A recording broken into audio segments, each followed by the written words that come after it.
I've been fortunate enough to travel, often by myself, exploring different parts of the world. Usually there's a life cycle to these trips or journeys. The beginning, filled with excitement and anticipation of things to come. The middle, that is both stimulating and at times exhausting. And the end, when I'm just ready to go home. When I first started traveling, I would often fill the days, going from one museum to the next, wanting to make sure I saw whatever those important sites were that was determined by a guidebook. Over the years, however, I've changed how I travel, and this approach also influences how I view other, more personal types of journeys. First, I try to be open to change, to take risks and try something new. I don't plan too much and instead try to be open to possibilities. Sometimes the best part of a trip is not scheduled. On days when the weather is uncomfortable or things don't work out as I'd hope, I try to remember to smile and focus on the positives. Taking care of myself along the way is also important. I often will visit a park and read a book or sit in a church and listen to music. I need time to just be, and people watching is great. With all the responsibilities of travel, it's important for me to believe in myself and the choices I make, remembering that journeys can be empowering. And finally, I try to reach out and connect with others, focusing on experiences more than just things. With the light of this chalice, may we remember that this church, that we can support each other in our life journeys, whether it be as a safe harbor or as a partner in some grand adventure.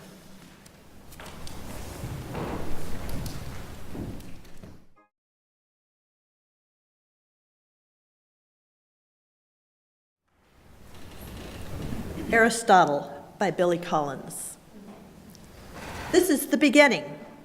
Almost anything can happen. This is where you find the creation of light, a fish wriggling onto land, the first word of Paradise Lost on an empty page. Think of an egg, the letter A.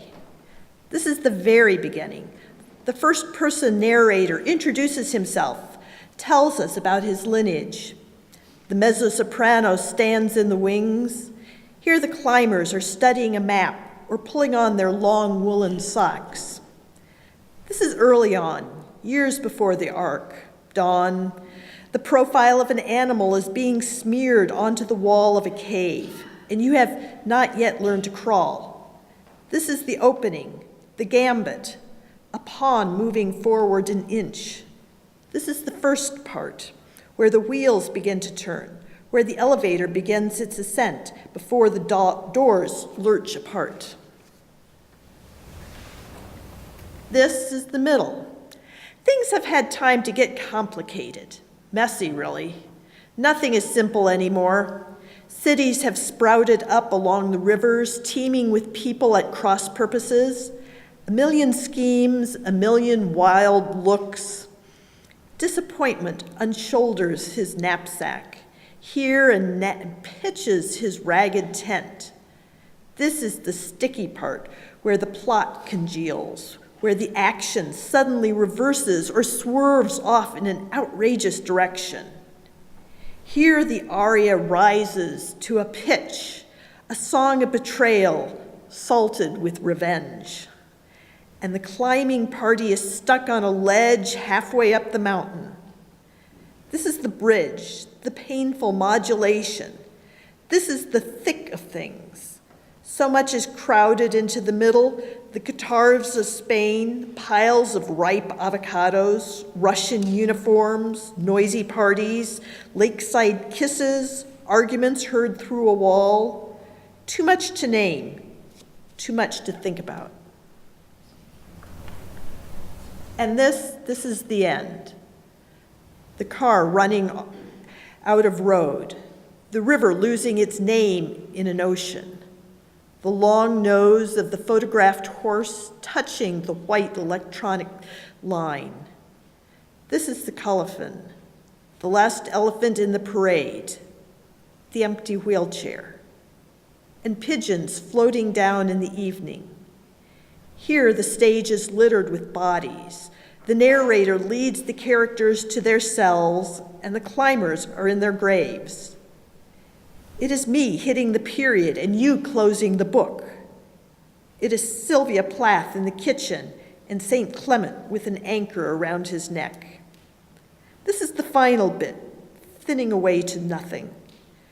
This is the end, according to Aristotle, what we have all been waiting for, what everything comes down to, the destination we cannot help imagining, a streak of light in the sky, a hat on a peg, and outside the cabin, falling leaves.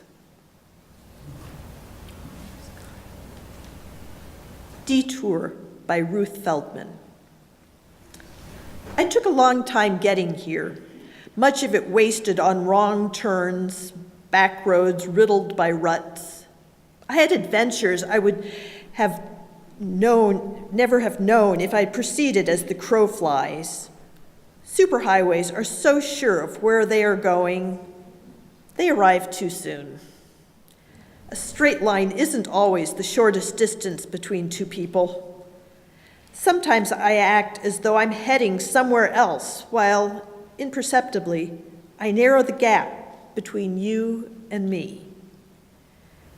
I'm not sure I'll ever know the right way, but I don't mind getting lost now and then. Maps don't know everything.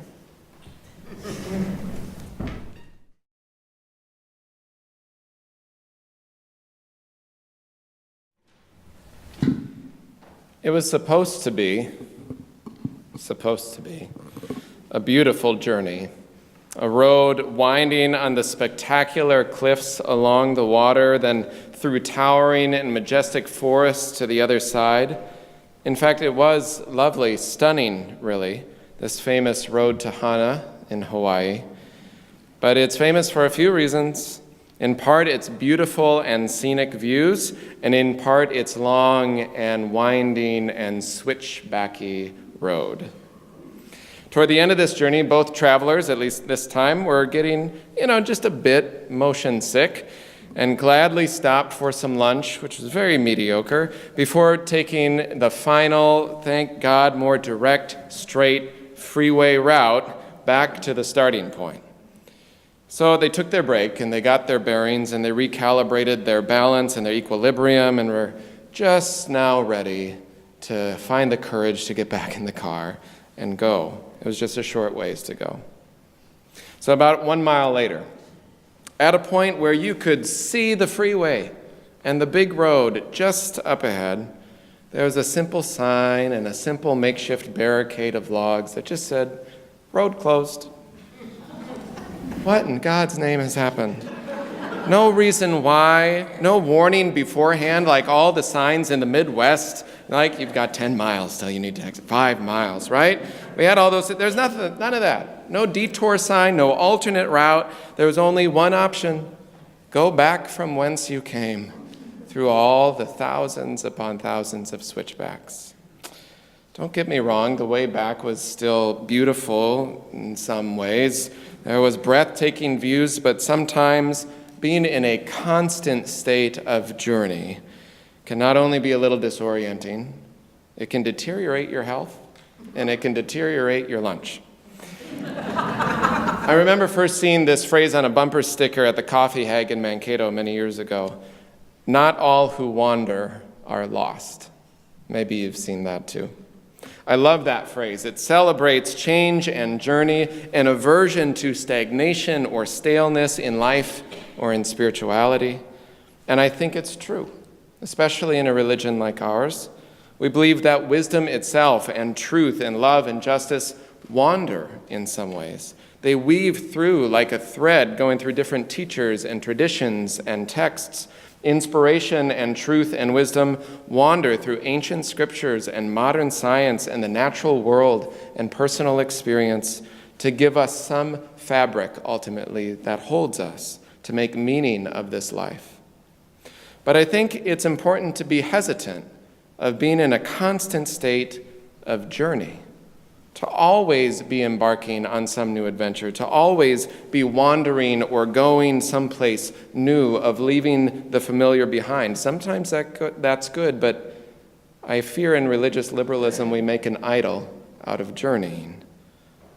I wonder what happens to a society that is always and only fixated on the next thing, on productivity, on always being on the go, always moving, as if the moral thing to do is to never be at rest, never pause, never arrive somewhere that feels like home.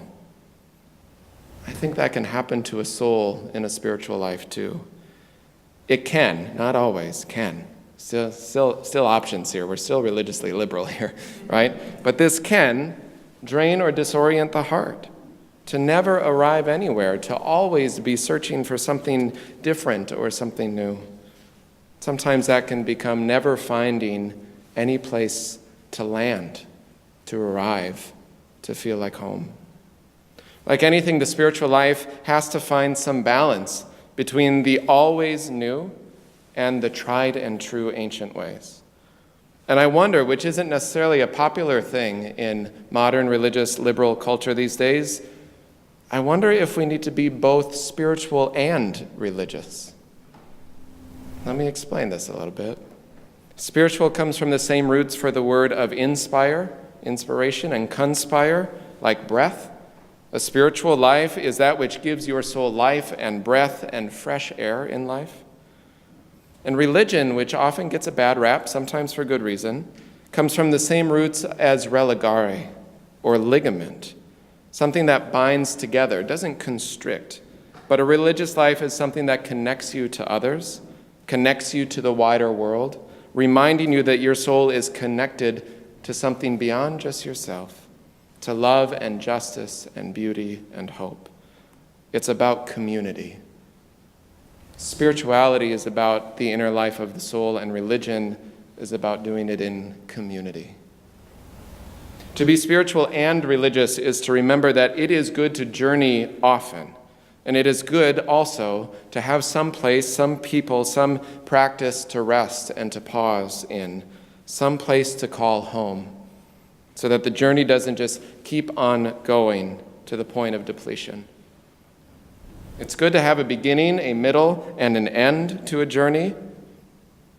And don't get me wrong, it is good to journey often and regularly, but maybe not all the time. Every day there is a journey of the heart and soul, these smaller, simple journeys, right, through tasks and through routines and thoughts that you go through every day, similar to a favorite journey or pilgrimage that you go on or traveling in a familiar place. You can journey in the familiar as well. Other days are journeys that take us to many places, new places, take our hearts in directions and detours and unmarked maps of sorrow and grief and joy and beauty that we maybe couldn't quite expect. Kala Polly, who's a Unitarian Universalist and a poet, wrote this at the age of 15 for coming of age. She said, "Beginnings and endings are something the whole world seems to be obsessed with. Most movies these days seem to have an end with some big conclusive resolution. And anytime someone has a kid, there are showers and presents and celebration to the excess, and that's a beautiful thing. But what I don't understand," she says, "is how the middle goes so unnoticed. The everyday, the normal, gets overlooked in the face of what is to come or what has been. But you can't do that with life," she says, "because the everyday and the norm are all we get. There's no promise of happily ever after at the end of this life. Lots of people think there is, at least if you do good, but what does that even mean? And who came up with the rules and why? I don't know what comes with death," she said, "if happily ever after is gift-wrapped and tied with a bow and handed to you on some silver platter, or if everyone gets tossed into an enormous furnace full of fire with demons and sinners and hate. But because my destination is unknown, I figure I might as well enjoy the journey itself and life itself the best I can. That means maybe falling in love or learning to dance, singing loudly and off-key, and writing till the words no longer come." She says it means speaking out and making mistakes and maybe learning what it does mean to do good sometimes. "I'll take my beginnings with my endings and I'll turn them into each other until the only thing I can see are the moments I am in. I love that last phrase. I'll take my beginnings with my endings until the only thing I can see are the moments that I am in. We are always on some journey, and it is okay to also arrive somewhere at times. To not always and only be setting out on something new, to not always and only be in the middle and the thick of things, to not always and only be on some super highway that arrives too soon because it is so sure of where it's going. Perhaps the best we can do is, in the midst of detours and unknown destinations, in the words of today's poet, narrow the gap between you and me. That's what religion is. And that's what spirituality makes possible. To narrow the gap between you and me, between us and them, whoever they are, between the self and the sacred, whether it's the spirit or God or nature or love or beauty, whatever you call whatever source that gives you nourishment and strength and resilience and hope. And at the end of each day, or however long a journey is there something there to hold you? Something nourishing enough that you have found along the way, or something ancient enough to know it has held generations of people when you are weary of being far from home, spirit, mind, body. Where is home is the question of religion and spirituality. So another journey that I remember began simple enough, stepping on and then quickly back off the train, wondering with my colleague there, wait, does this go to the airport? No, it doesn't. Get off the train. Oh, no, that did go to the airport, and now it's gone. So let's wait for the next one.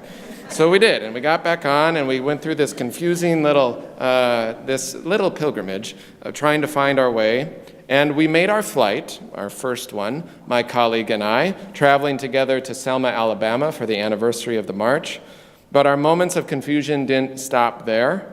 Sure, we got on our plane well enough, familiar enough with MSP to find our way, but then, the connecting flight was just waiting to mess with us. It changed gates with just a short window to make it. We already were fairly late into the day, and the new gate was announced just as we were getting off the plane, and so it began. 2 ministers on a speeding pilgrimage through the Charlotte airport. My colleague, smarter and more nimble than I, was moving through the crowd like a speedy smart car, and I was following along, lumbering like a city bus with my bags and my suitcase. I'm surprised security didn't say, "Ma'am, is he bothering you?" It looked like I was chasing her. So we got to the gate, wrong gate, time up. We found the new gate as the plane took off into the sky. So we went to the counter, empty of breath and filled with justice-focused fervor that we need to get to Selma. I mean, the Freedom Riders did it. For God's sake, we look pathetic. But there were no more flights that day. There was only cars to rent. It was only a 6-hour drive from Charlotte to Birmingham, and it was only 11 at night, So we rented a car, and we drove. At one point, we stopped at a gas station in the middle of nowhere where we were let in by key through the barred door, and they said, "Oh yeah, you can use the bathroom. It's behind the bread shelf. Just push it out of the way." What? This is terrifying. We didn't know if we were going to be okay, and then another time we stopped in front of an Olive Garden, which was closed now, so we couldn't eat at it. We hadn't eaten for many, many hours. And the employee who was locking the door, I asked them, "So what time is it here?" And by that I mean, what state are we in? And then a friend texted us a picture of a beautiful lasagna meal she was having. We didn't like her for quite a while after that. So we pulled up to the best place we could find some food, a drive-through at Wendy's because the dining room was closed. And we ate our dinner of fries and Frosties in the parking lot, it seemed to be the best meal we'd ever had, at midnight in a rental car somewhere, someplace between Charlotte and Birmingham. Even when you have it all mapped out and you have your confirmation numbers and you have the app on your phone and you have the experience and the skill and the access and the privilege to navigate the world of international and local airports, sometimes even then the gate just shuts on you. And you have to find some other way and be grateful that you are not alone, even if you're stranded on the moon, and you figure it out as you go. And two things can be true at the same time, I realized at this moment and many other times, that you want to go home, and there is beauty in the thick of things, in the mess of botched journeys. There is beauty there, and there is also beauty in arriving somewhere. When you have worked hard to get there, even though the route you took twisted and turned in unexpected ways, and the journey your heart took could never be found on a map, because in fact, maps don't have all the answers either.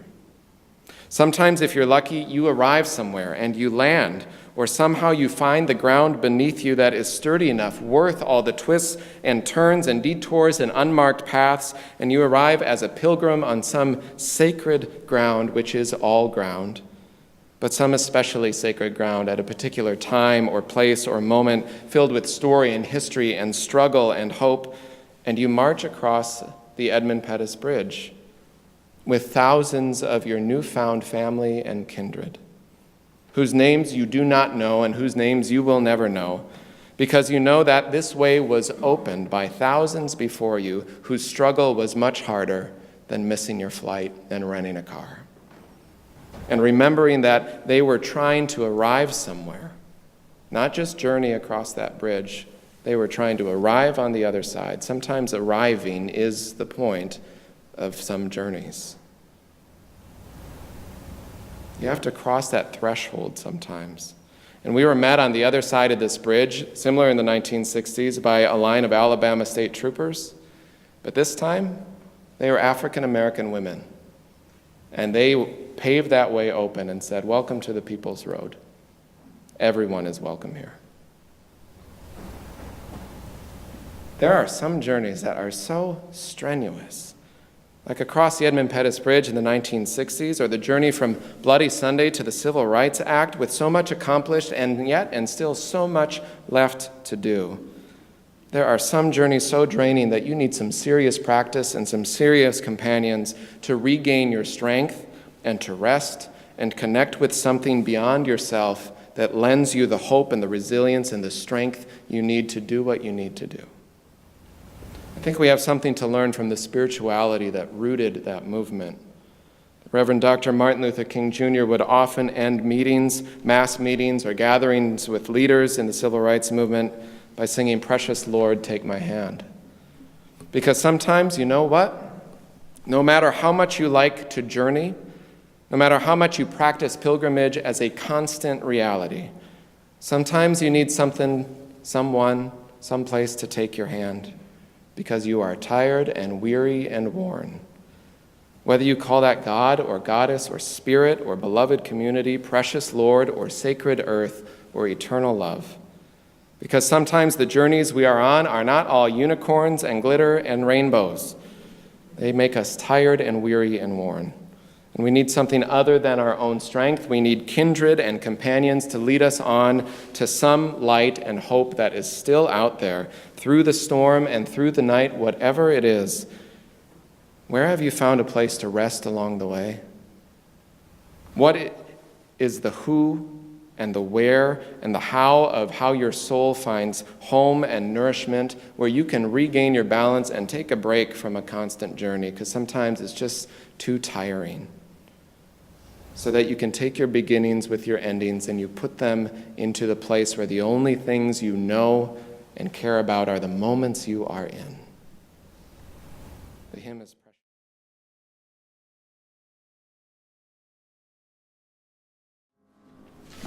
I invite you, as you're comfortable, to join hands with those next to you.